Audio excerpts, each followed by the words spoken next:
Hello and welcome back to Wreaking More Joy. I'm Janet Dalgleish, and in this season of Reclaim, we're digging into the nuts and bolts, the practical solutions, as we continue exploring how women can rekindle the romance with our purpose, our joy, and our personal power, especially in our working lives and especially in a chaotic world that can feel so unsafe and unsettled. In today's episode, I want to talk about a really familiar topic, perfectionism. And it's an old familiar trope that makes us all roll our eyes in frustration at the familiarity of it. And I want to start by sharing a story, and I bet you can relate with at least some of this. So, this goes back to over a decade ago. So, I was really early in my coaching career. I was invited to give a keynote presentation in Melbourne to a small but pretty high level business women's networking group in Melbourne. It felt like a major opportunity, capital M, capital O. So you can probably already imagine the energy I brought to preparing for it. I had impeccable notes, inspired handouts with nifty graphics, and a slideshow that was a work of art. No death by PowerPoint on my watch. Thank you very much. I caught the train down to Melbourne from my home in the country, and being a very dedicated perfectionist, as I used to be back then, I used every minute of that train trip to work on my laptop. I was polishing things, I was tweaking things, I was making everything just that little bit better. And I arrived at the venue early because that's what prepared professional people do. And I walked in to discover that the entire audiovisual setup had fallen over. It wasn't working at all. And it wasn't just the AV, the whole power supply to the whole venue was gone.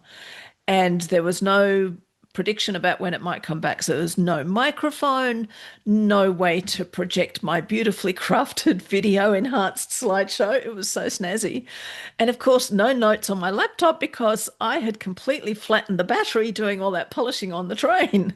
And they didn't even have lighting. They couldn't light the room that we were supposed to use. So the entire event ended up moving outside to a space undercover, thankfully, where at least the venue could provide some catered in snacks, some, basic drinks, and the basic necessities of life. So it was really an acoustic presentation.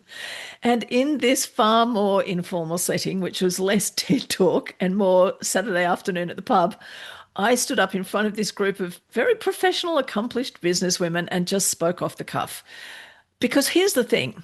I do actually know my stuff, and I did know my stuff back then, and just like I bet you do too.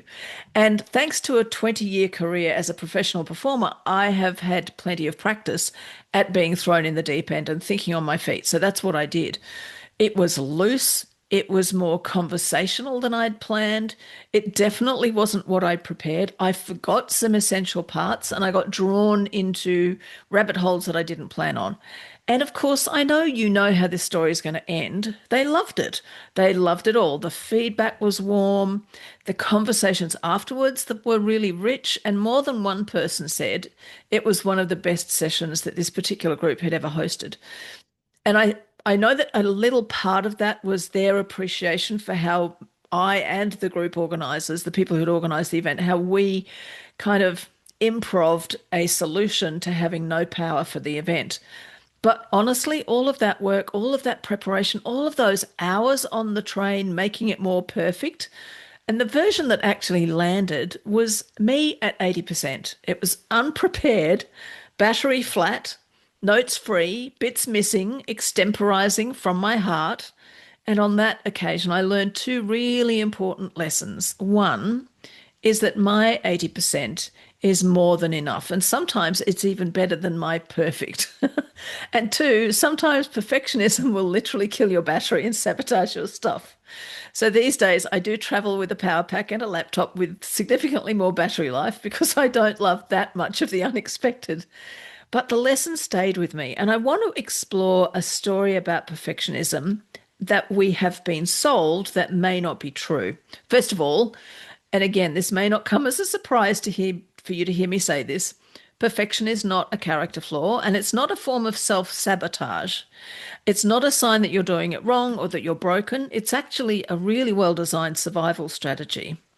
It emerged in those moments where your nervous system learned that mistakes could be used as evidence against you. And for a lot of women, that is not a metaphorical moment, it is literal.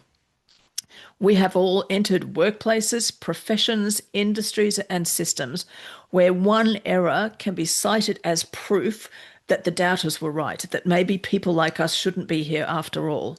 And these brain weasels, those delightful little creatures I talked about in season one, that epitomize the voices of the patriarchy and ableism and white supremacy thinking and colonialism, those brain weasels are designed to look out for threat. They're designed to watch out for environments where being less than perfect might carry a real measurable cost. And their logic is pretty sound. If I make this perfect, I cannot be criticized. If I cannot be criticized, I cannot be dismissed. Perfectionism becomes the price of the ticket to get to stay in the system. And of course, the threat from which your nervous system was originally protecting you from has most likely changed. You might be in a much safer environment now, or you might not. You might be working for yourself or with people who genuinely support you, or in a context where mistakes are actually fine because they're part of research and development and no one is keeping score. But the perfectionism brain weasels don't know that. They're still in the old environment, still scanning for danger, still insisting that 95% isn't enough. It's got to be 100%. That you need to stay on that train, working on the laptop, making it better, even as the battery ticks towards zero. And brain weasels are sneaky little buggers. They will disguise perfectionism to look like things like being conscientious or having high standards or even professionalism. And nobody is going to tap you on the shoulder and say, hey, that survival strategy might be hurting you.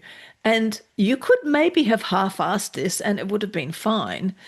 They're more likely to say, wow, you're so thorough. So the perfectionism brain weasels will be basking in the sunshine of approval because it keeps proving that it's okay. You're not about to be dismissed. You're not about to be killed off because you weren't perfect enough. And so it keeps persisting and it costs you, not just in hours and exhaustion, although it costs that as well, but it costs you in joy. So yes, there is such a thing as the joy of excellence. And I talked about that a bit in season one.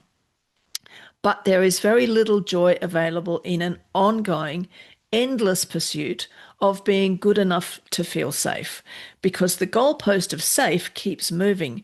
It's a Sisyphean task. It's like Sisyphus trying to push that boulder up the hill and having it roll back down all the time. When is it perfect enough? Never. When can I relax? Not yet. What do we actually do about this? So I want to invite you to something I call the close enough for jazz practice. So step one is choose one piece of work you have been sitting on for a while. I know I've actually got quite a few sitting in my to-do pile that I have not looked at for a while. So I'll be having some fun working on this one my own self. It could be something that you've been overworking or over polishing, or it could be something that you're not sending or you're not putting out into the world because it's just not quite right yet. Or it could be something you're halfway through making and you have a vision for the perfect version of it that seems like it's a really long way off. Ask yourself honestly, pick this one thing and then ask yourself honestly, at what percentage point, 50%, 75%, 80%, 30%, at what percentage point of complete or what percentage point of perfect does this become useful to the person I am making it for? Not perfect, not flawless, not polished within an inch of its life, not the work, not the version you would produce if you had infinite time, infinite capacity, and no other calls on your attention. Just actually functionally useful. What percentage does it need to be at for the person receiving it to get real value from it? That's step one. Do a really honest assessment. And if you find the brain weasels chattering and your mind skitting away from it because it's like, oh, this is really uncomfortable, be patient. Use lots of compassion and sit with it for a little while. Let it percolate. Step two, you know what I'm going to say here, ship it at that percentage. Ship it, share it. You might decide to do a beta version of it for sure. You might send it just to a few trusted people to say, hey, I think this would be useful to you. Here it is. It's a gift from my heart. Or you could just go the whole hog and say, you know what? This is complete. This is fully valuable, useful for the person that it's designed for. I'm shipping it and I'm sending it and I'm sharing it at the full rate. It's up to you, but ship it at that percentage. Number three, step three, and this is actually the really important bit. Notice what actually happens next and write that down. Did the world end? Did you lose the client? Did somebody send you a strongly worded email about the one typo that you missed or the one thing you hadn't finished? I know when I do this, and I've done it more than once these days, when I do this, very kind people will send me a note to say, I think there's a typo in page three. And they're never mean about it. They always, because they love me. My people love me, just like your people love you. They send me a note to say, there might be a typo here. And I go, oh, yeah, good call. Well spotted. Mostly, the answer is nothing terrible happens. Mostly, what happens is what happened to me in that outside space with the snacks and the flat laptop. It lands just fine. Sometimes it even lands better. Write the outcome down because that outcome is evidence. And evidence is what builds genuine self trust over time. And that is a thing that we are going to talk. That's a topic I'm going to come back to again and again over the coming rest of the season. But it builds the evidence that perfection is a brain weasel thing. It is not inherently part of who you are. We don't arrive on planet Earth as infants thinking we have to be perfect. We are messy humans and we don't care. Over time, yes, we need to be socialized so that we don't stay as infants for our whole lives, because that can work out badly too. But we end up erring on the side of perfectionism, and perfectionism will keep you stalled and stuck way longer than it should. So by deliberately shipping at 80%, when it's close enough for jazz, when it's close enough that it's going to be useful, and then writing down the outcome, some people liked it. Somebody messaged to say it was useful. My client said, this is great. It really made a difference to me. Somebody sends you a $5 donation to say, oh my God, this is great. Here, have a cup of coffee on me. Or someone pays full price for it and loves it and doesn't even know that it was not your idealized perfect version.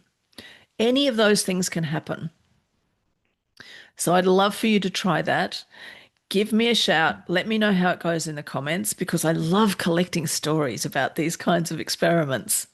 And if you would like a journal prompt to play with, here it is. When did I first learn that my mistakes could be used against me? What was the context?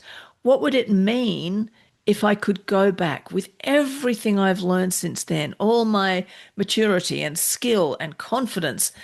What if I could go back and tell that girl that her 80%, her 50% is more than enough? I do love to provide excellence, and that hasn't changed and probably never will. But also, my 80% is pretty darn good, and I bet yours is too.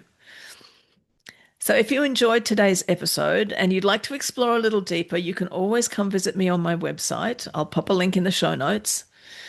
That's it for today's episode. Next week, we're going to be talking about people pleasing and why it too is not a character flaw, but the result of some really gnarly grooming that we've all been exposed to. Until then, take care of yourself. Remember to charge your laptop and go wreak some joy.